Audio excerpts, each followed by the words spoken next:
kasalukuyan nga ay itong hanging habagat o southwest monsoon patuloy pa rin yung epekto sa may kanlurang bahagi ng Visayas at ng Southern Luzon. Kaya asahan nga natin yung maulap na papawirin, may mga kalat-kalat na pag-ulan, pagkidlat, pagkulog dito sa area ng Mimaropa, sa may Western Visayas, kasama na ang Negros Oriental, pati na rin sa may Zambales, Bataan area. Kaya paalala pa rin natin sa ating mga kababayan na inuulan na, lalo na noong mga nakaraang araw pa, ay maghanda sa mga banta ng pagbaha at pagguho ng lupa kapag meron tayong moderate to light to moderate with at times heavy rain. Para naman dito sa areas ng Metro Manila and the rest of the country, asahan naman natin mas magandang panahon, partly cloudy to cloudy skies na may mga isolated rain showers or thunderstorms. Yung ating mga Regional Services Division maglalabas ng rainfall advisory, thunderstorm advisory o di kaya heavy rainfall warning kung kinakailangan naman. So meron din isa tayong minomonitor low pressure area sa labas ng ating Philippine Area of Responsibility. Nasa layong 1,930 kilometers silangan yan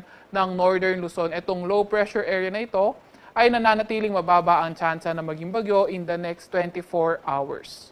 Para naman sa lagay ng panahon bukas, inaasahan nga natin dito sa may Luzon area, sa may Mimaropa, patuloy pa rin na magiging maulan.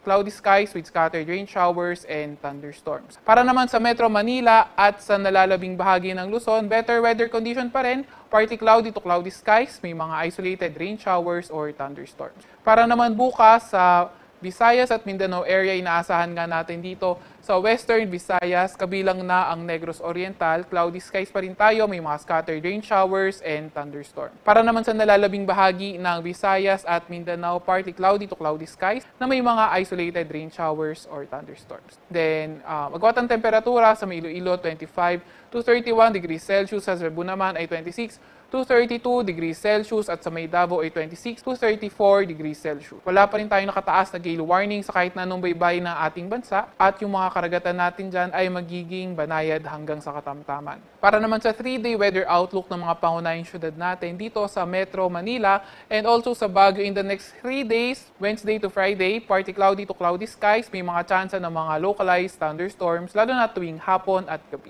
Agwat ng temperatura sa Metro Manila maglalaro mula 25 to 32 degrees Celsius, sa Baguio naman ay 17 to 24 degrees Celsius. Dito naman sa Legazpi, kung for today at tomorrow, partly cloudy to cloudy skies tayo. Pagdating naman ng Wednesday to Friday, doon na magsisimula maging maulan sa may Legazpi area, kaya pinag-iingat natin yung ating mga kababayan sa areas na yan.